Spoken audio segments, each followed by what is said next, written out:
Minecraft pero hardcore. Sa mga hindi nakakaalam kung ano yung hardcore, basically if mamamatay ka, hindi ka na mabubuhay ulit. Like this. So, welcome sa Minecraft Hardcore Adventure with me. Pagka-spawn, kumuha agad ako ng mga woods. So, ang mga woods lang naman, ang pinakaunang basic survival ng paglalaro ng Minecraft. Dito, nakakagawa tayo ng mga tools and items upang makakuha ng mga resources.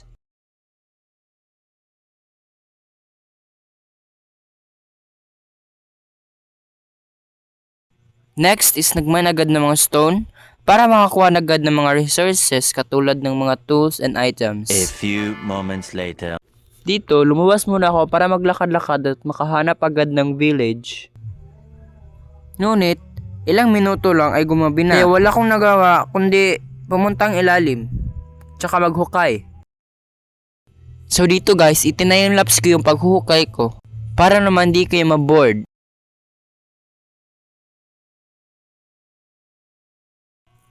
After ilang minutes ng paghukay, nakakita ako ng ravine or cave.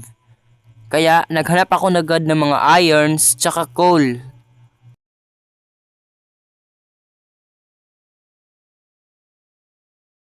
Dito ay may nakita akong iron kaya pinuntahan ko agad para makuha.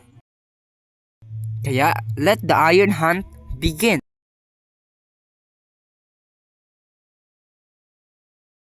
Wow, akayin ko lang na-realize na may copper armor tsaka tools na pala. Guys, may nakita akong spider spawner dito kaya isisave kong coordinates para kasi magamit to in the future. So, importante din to guys. Save ko na lang to. So, naglakad-lakad muna ako tsaka nakita ko tong lush cave na may iron tsaka coal din kaya kinuha ko na rin.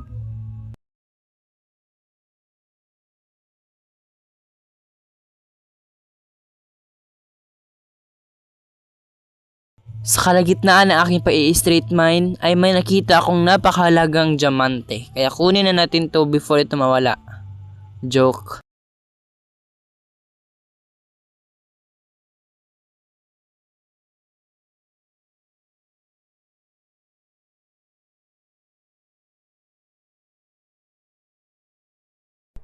After some time, pagkatapos ng ating mining session is lumabas muna ako para makakita na agad ng mga village tsaka makapag-start na tayo gumawa ng house.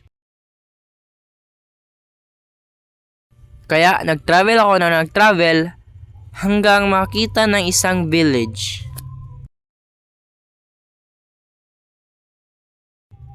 Kalaunan ay nakita din sa wakas.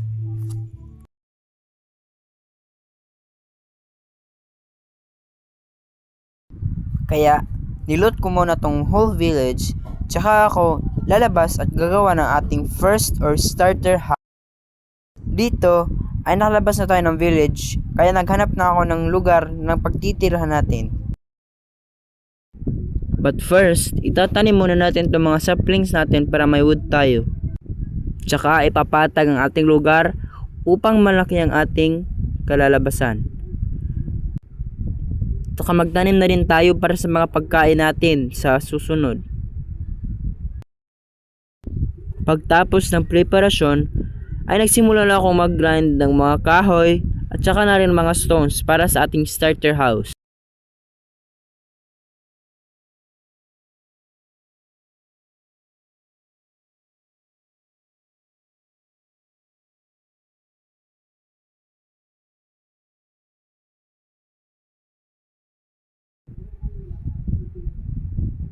Ngayon, sisimulan na natin ding pag-grind ng ating mga stones. Tsaka lulutuin upang makagawa ng mga stones at tsaka cobble brick.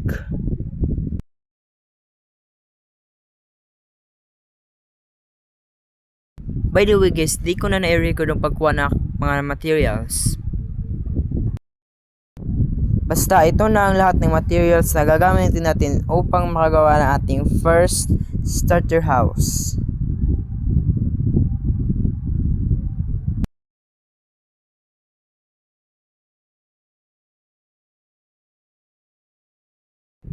So guys, if you're actually enjoying this video, please like, share, subscribe for more contents like this.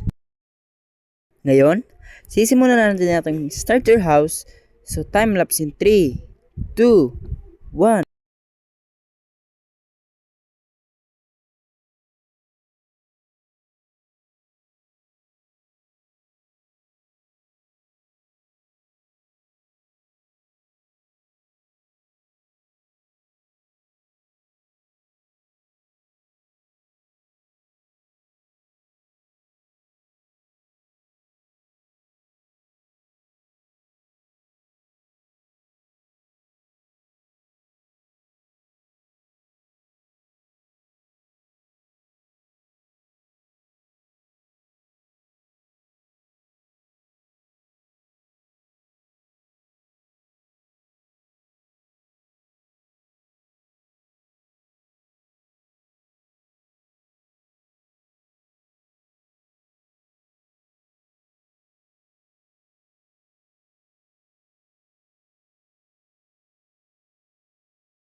So, ito na guys ang finishing touch ng ating first starter house sa ating hardcore survival series.